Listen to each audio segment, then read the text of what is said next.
तो प्यारे बच्चों गुड मॉर्निंग। कुछ दिनों के वेकेशन के बाद फिर से हमारी सीरीज टॉपिक चल रहा था कंटिन्यूटी एंड डिफरेंशिएबिलिटी। इस पर हम 2 वीडियो बना चुके थे। फिर भी कुछ इंपॉर्टेंट कॉन्सेप्ट के लिए ये वीडियो बनाया गया है। तो इसका पहला क्वेश्चन देखो, let F X is equal to mod of X then F dash 5 is equal to.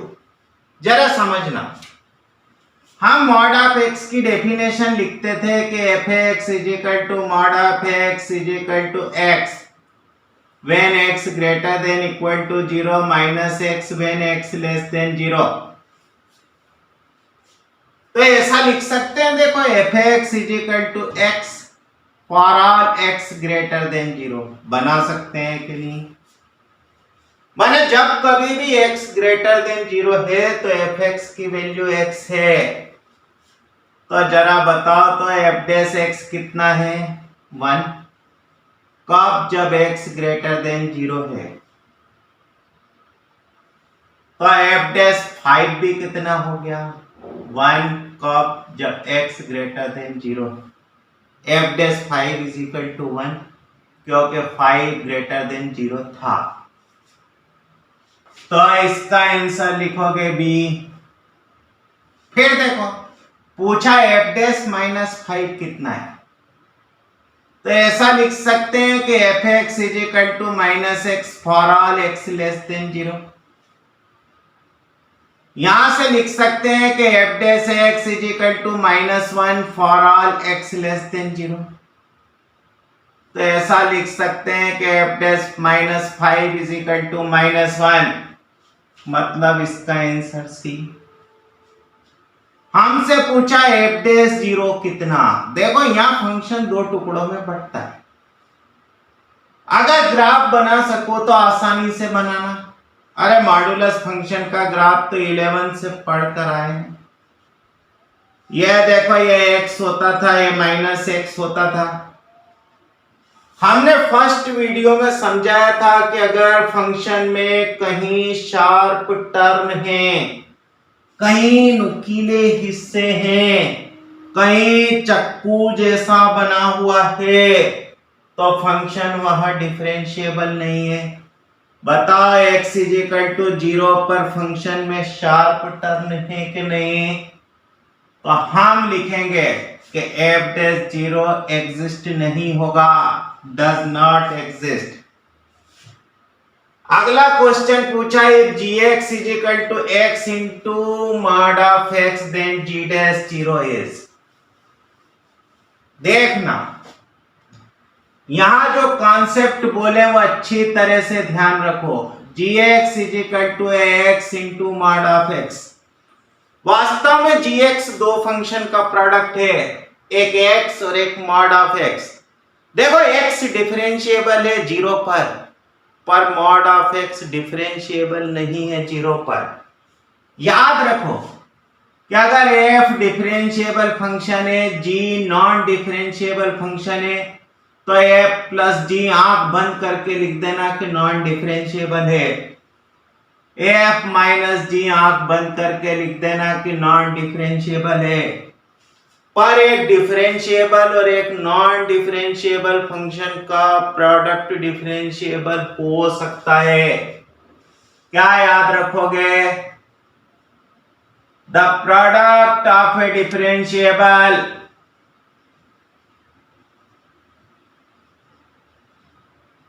And a non differentiable function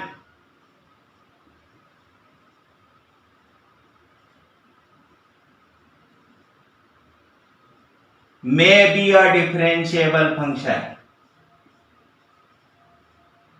समझ रहे हो?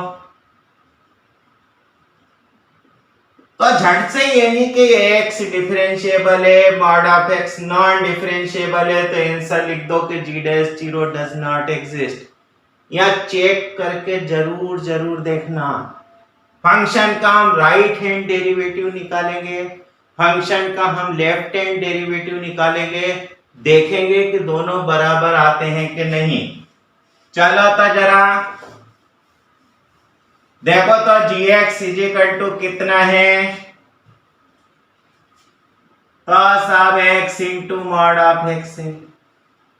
इसी को ऐसा लिख सकते हैं कि एक्स स्क्वायर जब x greater than equal to 0 है, माइनस एक्स स्क्वायर जब x लेस देन 0 है। तो ऐसा बना सकते हैं कि नहीं कि g0 की वैल्यू 0 है। जरा r g डैश 0 लिखो, क्या लिखोगे? Limit h tends to 0 g0 plus h minus g0 upon में h।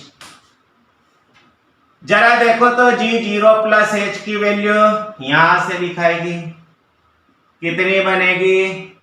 h स्क्वायर माइनस 0 अपान में h। यह बन गया limit h tends to 0 h और इसकी वैल्यू 0 हो गई। फिर लिखेंगे एल जी डैश 0, क्या लिखेंगे? Limit h tends to 0 g0 minus h minus g0 upon minus h। यहां देखो x 0 से छोटा हो गया। अगर x 0 से छोटा है तो फंक्शन की वैल्यू है माइनस एक्स स्क्वायर, यह माइनस और एक्स स्क्वायर माइनस 0 अपान में माइनस h। जरा सॉल्व करो तो लिख सकते हैं limit h tends to 0 minus h और इसकी वैल्यू भी 0। देखो फंक्शन का राइट हैंड डेरिवेटिव और लेफ्ट हैंड डेरिवेटिव बराबर है। इसका मतलब function point x is equal to 0 पर डिफरेंशिएबल है और उसका डेरिवेटिव 0 के बराबर है।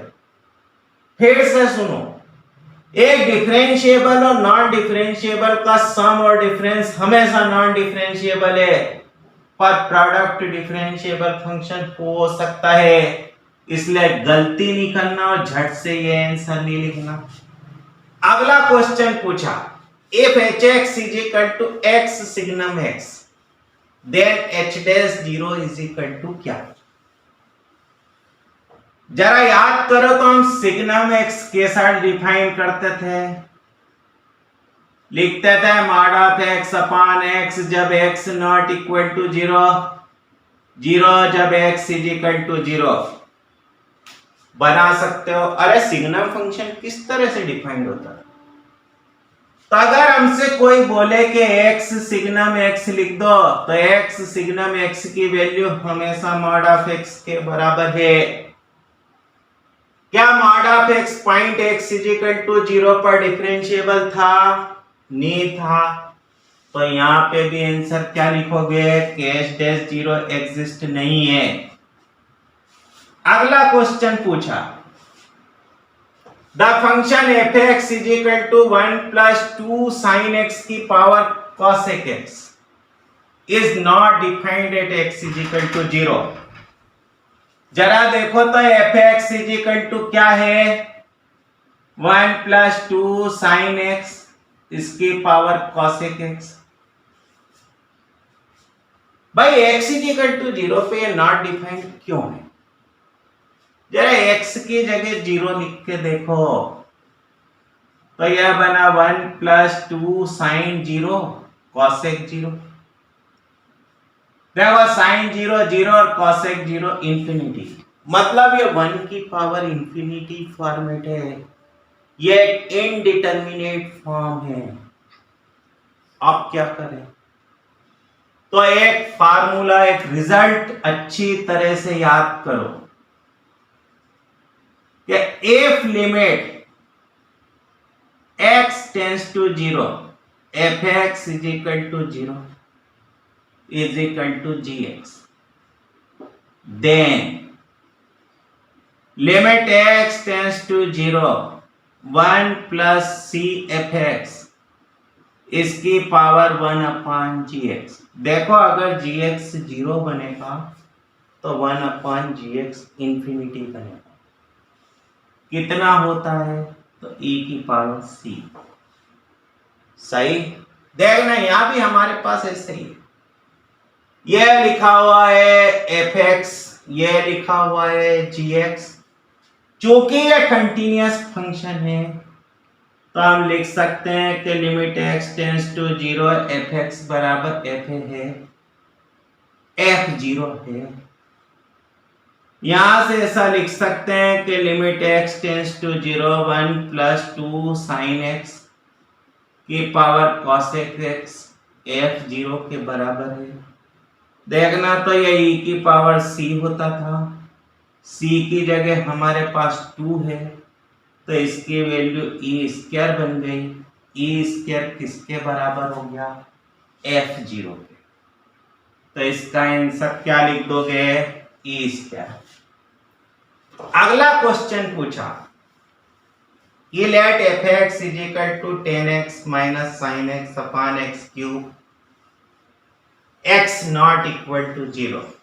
If f(x) is continuous at x is equal to 0 then the value of k is, देखो एक ही फंडा, अगर फंक्शन कंटिन्यूअस है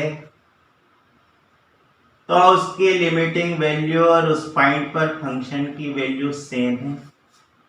हमारे पास f0 k के बराबर है, हमने इसे LHS में लिख दिया।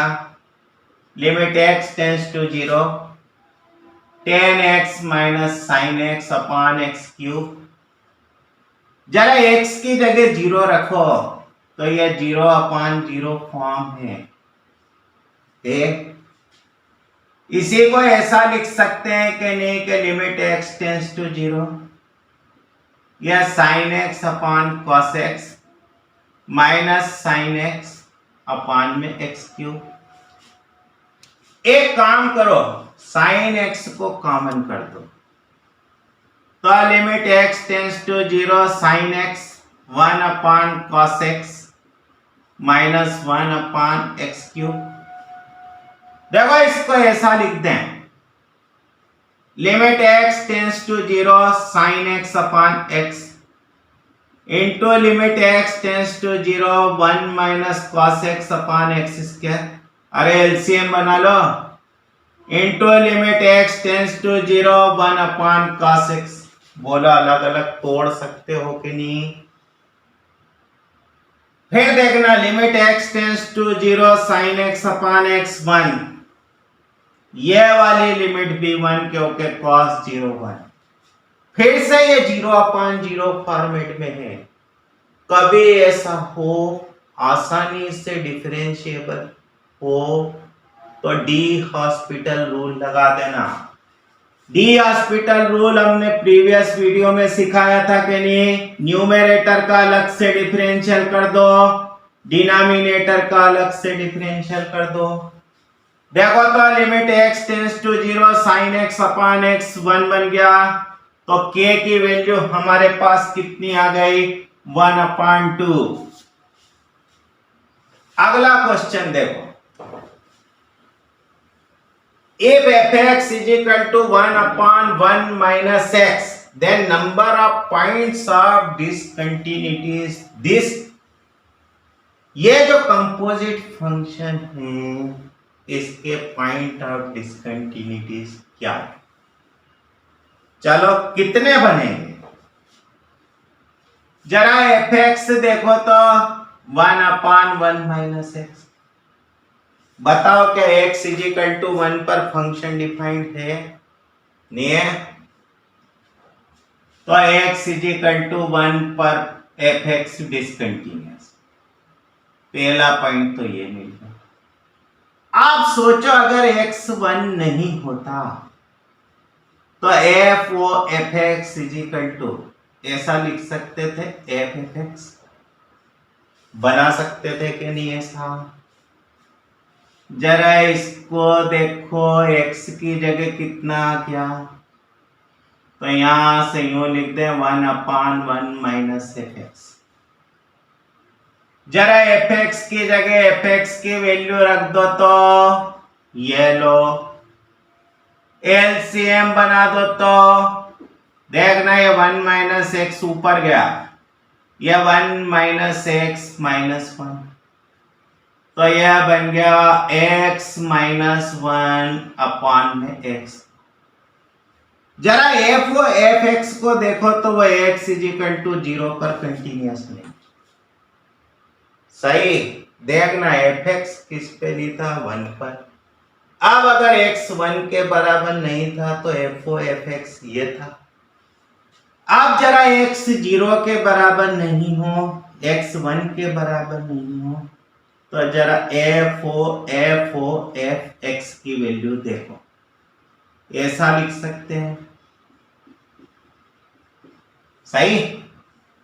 फिर से ये डेफिनेशन लगाओ तो 1/1 माइनस f x बनाते हैं। जरा इसकी जगह इसकी वैल्यू लिख दो तो 1/1 माइनस x माइनस 1/x। फिर से एलसीएम बनाओ तो x ऊपर, ये x माइनस x प्लस 1, ओहो ये तो आइडेंटिटी फंक्शन बन गया, ये कंटिन्यूअस है। सिर्फ 2 पॉइंट ऐसे मिले जहां फंक्शन कंटिन्यूअस नहीं था। कौन कौन से? 0 और 1। तो अगर हमसे पूछा गया है कि इसके पॉइंट ऑफ डिसकंटिन्यूटीज क्या है, तो सिर्फ 2 हैं। कौन कौन से हैं? तो 0 और 1 है। अगले वीडियो में हम थोड़े से और कॉन्सेप्ट के बारे में बात करेंगे, कंटिन्यूटी और डिफरेंशिएबिलिटी की। तो अपना ख्याल रखिए। Have a nice day.